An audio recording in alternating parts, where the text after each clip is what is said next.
Si tu m'as donné ta vie, je te donne la mienne. Dans le froid de la nuit, mon cœur t'appartient. Et quand la tristesse arrive, je sais tu es là, toujours près de moi. Bon vendredi, bienvenue à votre émission La Victoire de l'amour. J'espère que vous allez bien ce matin, qu'on se prépare à vivre une belle fin de semaine. Mais avant, on rejoint quelqu'un qu'on apprécie beaucoup. Il est psychologue Pierre Faubert.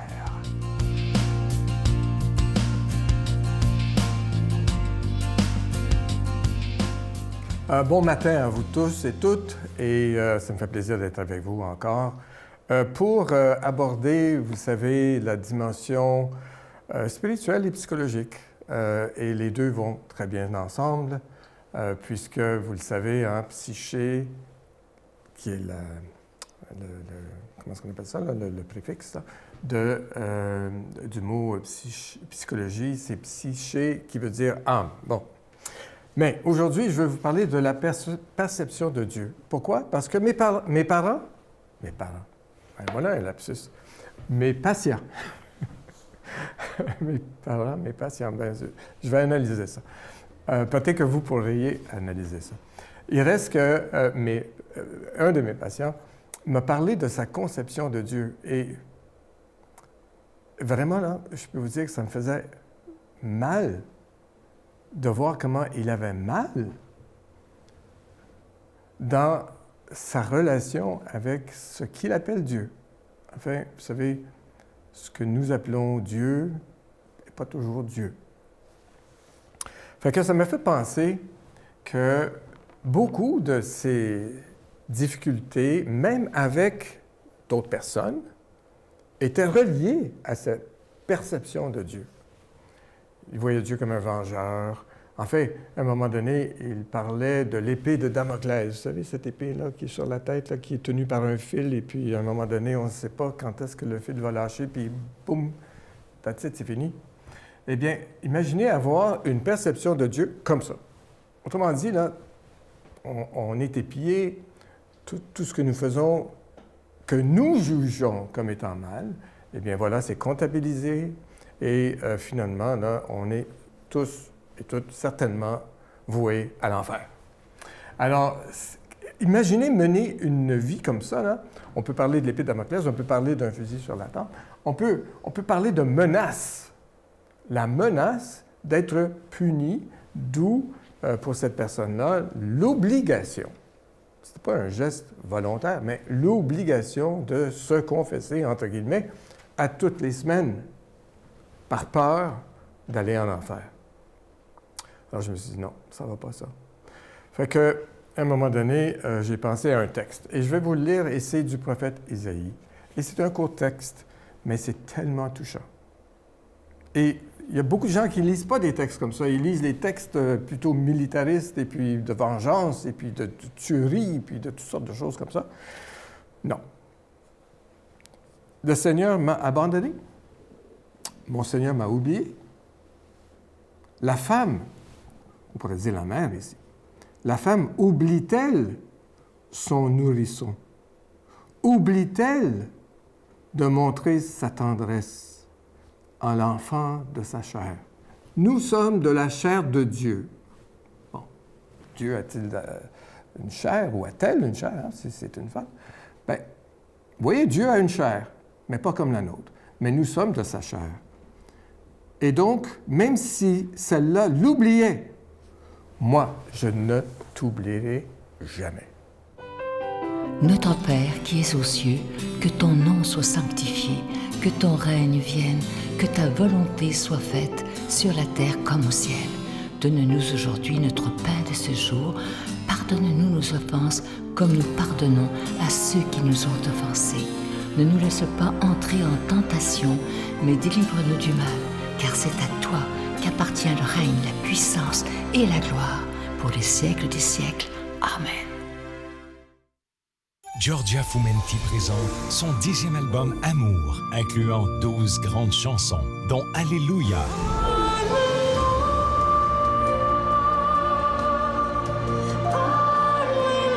Si Dieu existe. Si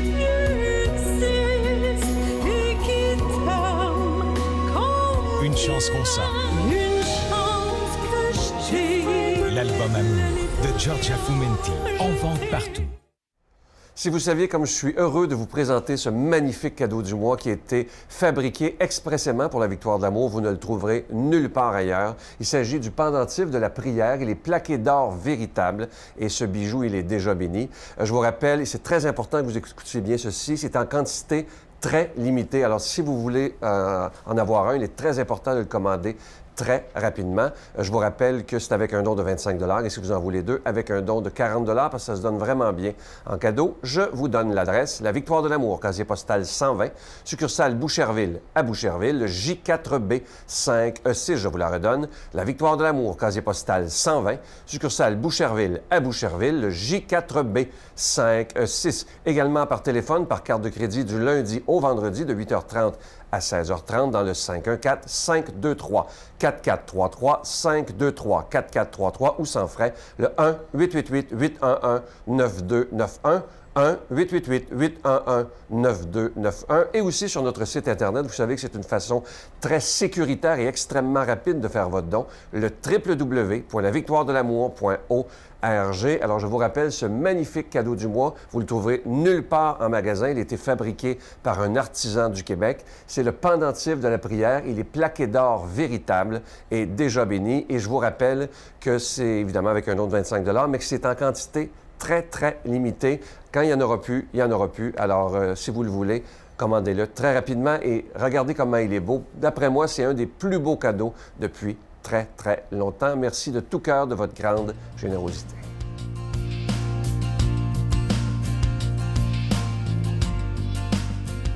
Mon Dieu, donnez-moi la sérénité d'accepter les choses que je ne peux changer, le courage de changer les choses que je peux et la sagesse d'en connaître la différence. Amen. Aujourd'hui, la parole de Dieu est proclamée par quelqu'un qu'on apprécie beaucoup, notre amie Brigitte Bédard.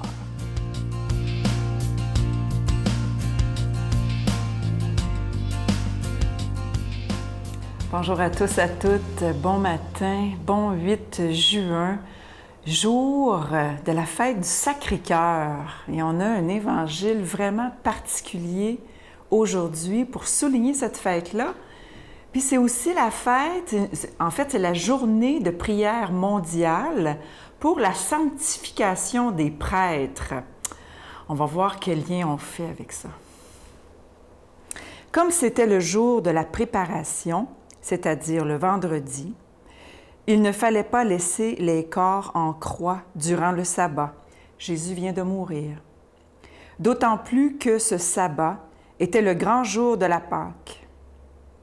Aussi, les Juifs demandèrent à Pilate qu'on enlève les corps après leur avoir brisé les jambes. Les soldats allèrent donc briser les jambes du premier, puis de l'autre homme crucifié avec Jésus. Quand ils arrivèrent à Jésus, voyant qu'il était déjà mort, ils ne lui brisèrent pas les jambes, mais un des soldats, avec sa lance, lui perça le côté, et aussitôt il en sortit du sang et de l'eau. Celui qui a vu rend témoignage, et son témoignage est véridique.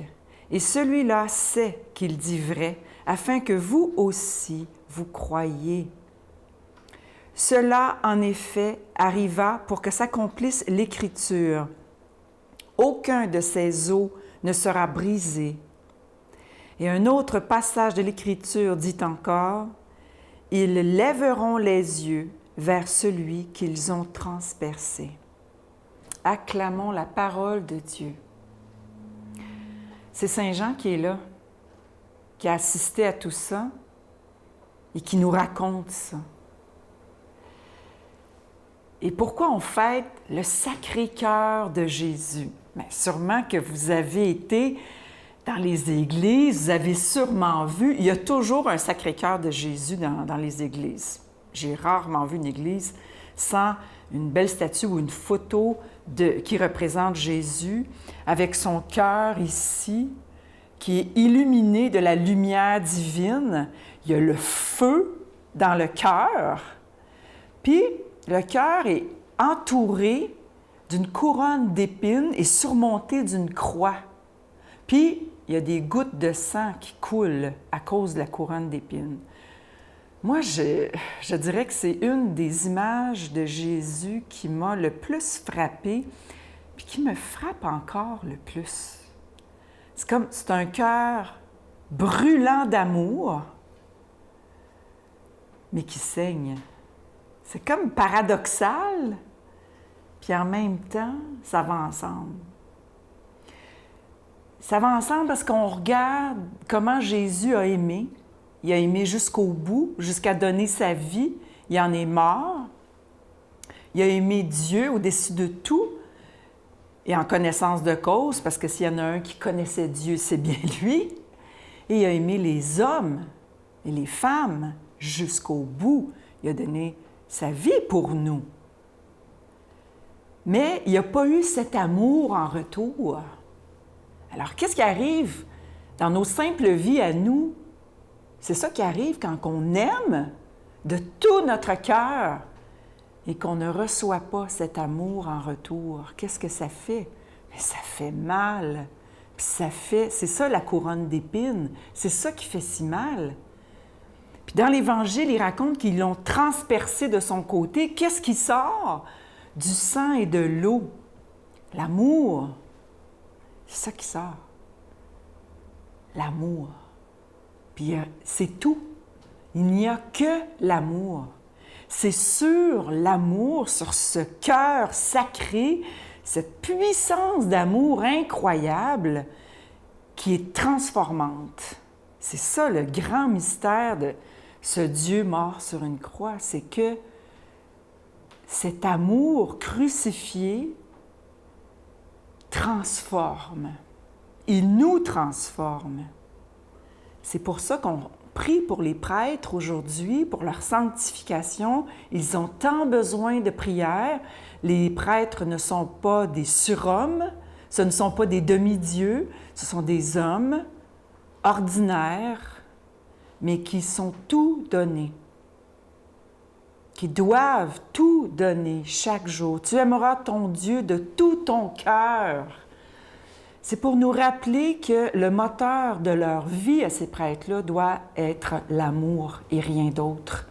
Prions pour eux, pour leur sanctification. Au nom du Père, du Fils et du Saint-Esprit. Amen.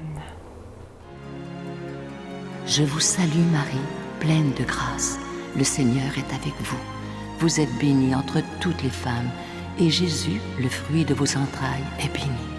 Sainte Marie, Mère de Dieu, priez pour nous pauvres pécheurs, maintenant et à l'heure de notre mort. Amen.